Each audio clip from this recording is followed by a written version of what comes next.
India canvas. गाँव में रामू नाम का एक लड़का रहता था। वो अपने परिवार से बहुत प्यार करता था। उसके एक बूढ़े माता पिता थे और एक पत्नी थी। उसके घर के हालात भी कुछ अच्छे नहीं थे। उसकी माँ अंधी थी, वो कुछ भी देख नहीं सकती थी और उसकी पत्नी के भी कई सालों से कोई संतान नहीं हुई थी। वो सारा दिन अपने घर के बारे में सोचता रहता था, पर उसे भगवान पर पूरा भरोसा था। वो हर दिन मंदिर जाता था और भगवान की पूजा करता था। एक दिन वो सारी रात जागता रहा। सुबह होते ही वो मंदिर गया। वहाँ उसने भगवान की पूजा की। तभी भगवान प्रकट हो गए और भगवान ने उससे बोला कि मांगो तुम्हें क्या चाहिए, पर मेरी एक बात याद रखना कि तुम सिर्फ एक ही चीज मांग सकते हो। रामू सोच में पड़ जाता है और भगवान से बोलता है कि मुझे एक दिन का समय दे दीजिए। तो भगवान उसे एक दिन का समय दे देते हैं।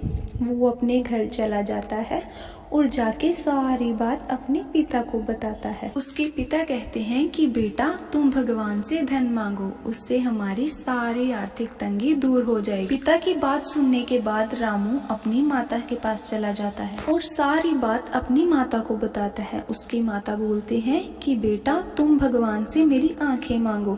जब से तुम पैदा हुए हो मैंने आज तक तुम्हें नहीं देखा, मैं तुम्हें देखना चाहती हूँ। अपनी माता की बात सुनने के बाद वो अपनी पत्नी के पास चला जाता है और अपनी पत्नी को सारी बात बताता है। उसकी पत्नी उससे बोलती है कि आप भगवान से अपने लिए एक पुत्र की कामना करो। अपनी पत्नी की बात सुनने के बाद वो उदास हो जाता है क्योंकि वो किसी की बात टाल नहीं सकता।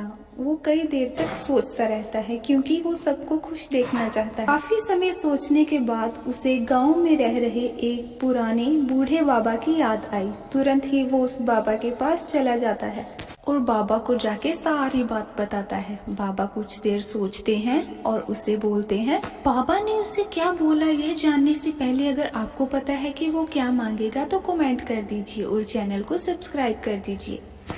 बाबा ने बोला कि तुम भगवान से मांगो कि मेरी माँ अपने पोते को सोने के झूले में देखने चाहती है, इससे तुम्हारी तीनों इच्छा पूरी हो जाएंगी। सोने का झूला यानी कि धन दौलत तुम्हारे पिता की इच्छा, और पोता यानी कि तुम्हारी पत्नी की इच्छा, तुम्हारा बेटा तुम्हारी माँ देखेगी यानी कि तुम्हारी माँ की इच्छा। बाबा का धन्यवाद करके वो वहाँ से चला जाता है। सुबह होती है वो मंदिर जाता है। मंदिर जाके वो पूजा करता है। तभी भगवान प्रकट हो जाते हैं। वो भगवान को अपनी इच्छा बताता है। तुम्हारी इच्छा पूरी होगी यह कह के भगवान वहाँ से अंतर्ध्यान हो जाते हैं। भगवान की कृपा से उसे किसी चीज की कमी नहीं रहती। उसकी माँ की आंखें भी आ जाती हैं और कुछ ही समय बाद उसकी पत्नी एक सुंदर बालक को जन्म देती है। फिर वो उस बालक को सोने के झूले में झुलाते हैं और खुशी खुशी अपनी जिंदगी बिताते हैं। इस कहानी से हमें यह शिक्षा मिलती है कि भगवान के घर में देर है अंधेर नहीं,